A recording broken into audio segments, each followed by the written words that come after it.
राम राम साहब।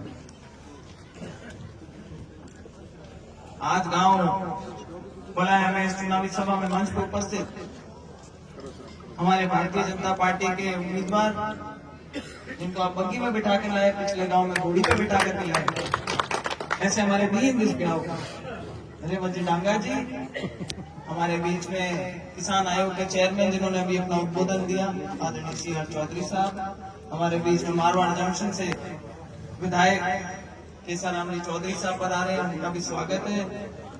लक्ष्मण जी कलफू जिनको बहुत भारी जिम्मेदारी दे रखी है आपकी बार में, जब तक चुनाव है आप वहाँ पे बिल्कुल फ्री हो, यहाँ आकर के पूरी मेहनत करो समाज के अंदर। और मैं आपको बताना चाहूंगी कि मेरे चुनाव में, चाहे पिछली बार की, तो उससे पहले तो पूरी चुनाव लड़ रहे थे तो सब अपनी अपनी उसमें बिजी हो गए थे।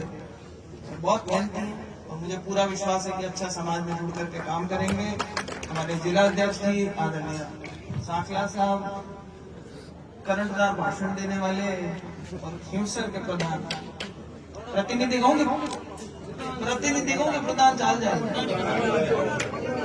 मोहन जी हमेशा नागौर में चले नहीं, घर अगर वो एक ही माँ के कौन चले, माँ के नेता जी अपने घर में टिकट देती क्या चले, घर अगर ऐसे जगदीश जी विद्यासर जी, कानाराम जी पालियाल जी, और बहुत ही मैं तो कहूँगी कॉमरेड से भी ज्यादा अगर कोई किसानों के लिए लड़ाई लड़ते हैं, और जो अभी अपनी बात पिछले चुनाव को, पिछले मुंडियाड़ में तो उन्होंने अपनी बात रखी थी, पर समय की लिमिटेशन को देखते हुए उद्बोधन कम ही कर पा रहे। ऐसे हमारे डॉक्टर चौधरी साहब, अशोक जी चौधरी जी, हमारे बीच में अर्जुन जी मेहरिया जी, इधर डॉक्टर हापूराम जी,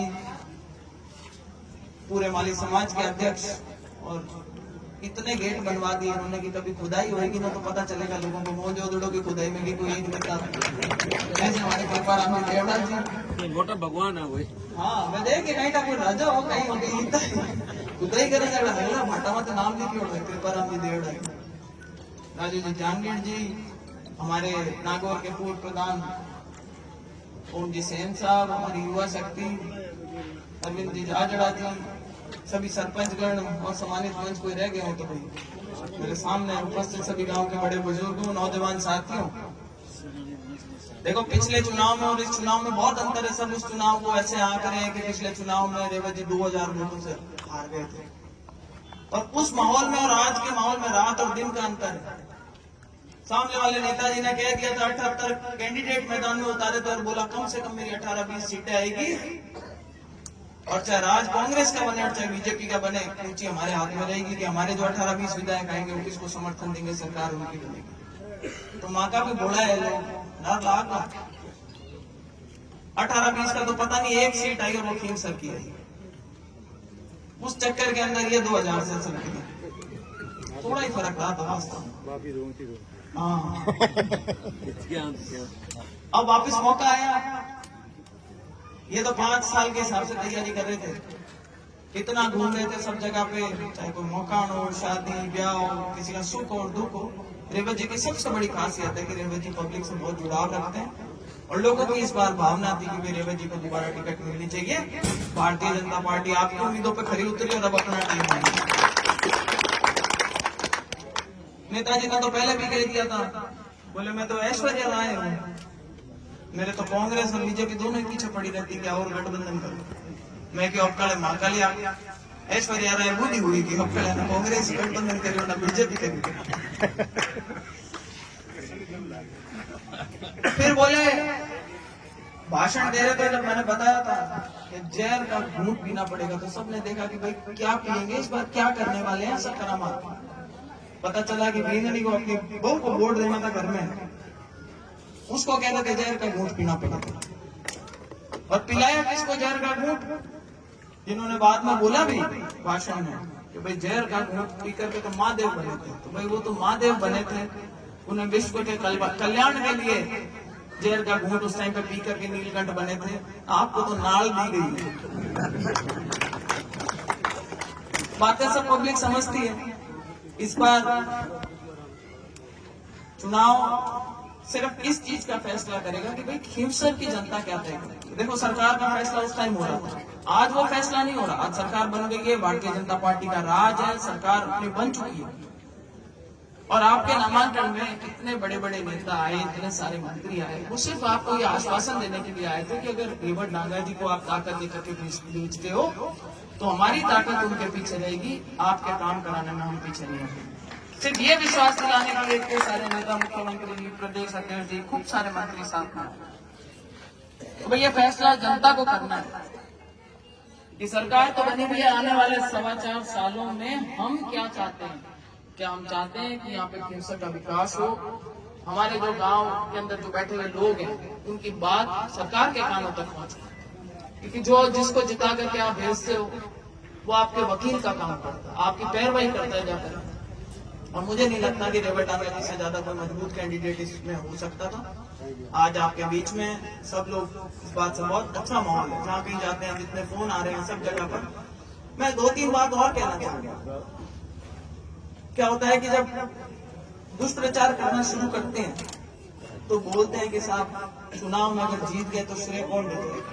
कोई कहेगा ज्योति ले जाएंगे, कोई कहेगा सीआर साहब ले जाएंगे, और कोई कहेगा गजेंद्र सिंह जी खीम सब ले जाएंगे, और कोई कहेगा ये ले जाएंगे, वो ले जाएंगे। श्रेय सिर्फ आप लोगों का होगा। हम सिर्फ आप लोगों के बीच में इनकी पैरवी करने के लिए आए हैं। जैसे सीआर साहब ने बोला ना कि भाई हमारे कान पकड़ लेना अगर कोई गड़बड़ होती है, तो जिम्मेदारी आपकी भी बहुत भारी है। हम तो पहले आकर के पकड़ लेंगे, शिकायत का मौका नहीं आएगा, बल्कि इनके आएगा ही नहीं शिकायत का मौका। इनसे तो शिकायत उल्टी रहती है। रेवा जी हर किसी को मनाने चल देते हैं। मैं हूँ तो मेरे पास भी आ जाएंगे, सामने वाला मेरा दुश्मन होगा उसके पास भी चले जाएंगे। तो मैंने रेवा जी को बोला, रेवा जी 100% वोट थोड़ी चाहिए, आपने तो 50% दीजिए। क्या आप अभी मैं कैसा बतलाऊं मैं कहीं जाऊंगा। ये इनका सादगी है। सब कहते हैं कि बहुत सीधे है। मैंने कहा ये नरम दल के, हम नरम दल वाले साथ में अच्छा कॉम्बिनेशन बनेगा। किसी का करंट काटना होगा तो हम काट देंगे। और रही बात अगर जोड़ने की, तो वो काम करने के अंदर रेवा जी से बढ़िया कोई आदमी नहीं है। हाँ तो बनाए गना डिग्री वोट दो आने जिताओ, जिता विधानसभा में पुगाओ। देखो अपन मायर तो माके अलग चलन चला भाई समाये रेखी। और हमारे यहाँ परंपरा थोड़ी सी मायर आगे तो बार मौका वो क्या गड़बड़ हो जाए। माके तो 2000 सीटें की बात, माके तो नेता के सामने कह दियो, हमारा चुनाव में कह दियो बी टाइम, माँ के चुनाव में बी टाइम कह दियो कि फूफा जी के थलका को फोड़ा पड़ी जो बुआ जी ने दिल्ली पुगाओ पाचा। तो मैं कहूँ भाई अपने वाले तो घराघर राख ली, खाई नेतागिरी करो, घराली नेतागिरी करी जाना टिंगरिया रुल जाए। माँ के फूफा का फोड़ा फोड़ा पड़ी तो जब भाई अबे हाँ मदद राख दो थोड़ी। या अपने टाबरा ज्ञान देखी नहीं होनी चाहिए, पालन पोषण नहीं रहे। छोटी उम्र के हैं फूफा जी तो फिर भी काम चला लेते, दूध ब्रेड खा के काम चला लेते, लेकिन बच्चों को तो अच्छे पोषण की जरूरत है। और माँ से अच्छा पोषण कोई नहीं दे सकता, इसलिए आप माँ को पूरा पूरा मौका दें, बच्चों की सेवा कर सकें। नेताजी अपनी तरफ से लोकसभा में आपके लिए कर रहे हैं जो प्रयास कर रहे हैं, विधानसभा में रेवड़ नांगा जी को जिता करके भेजो ताकि ये आपकी बात को आगे रख सके। इन्हीं शब्दों के साथ हम गाँव में आए, आपने मान सम्मान करा, उसके लिए बहुत बहुत आभार। और अब मैं समय को देखते हुए सीधे एक कुछ बाणु है जो बाणु की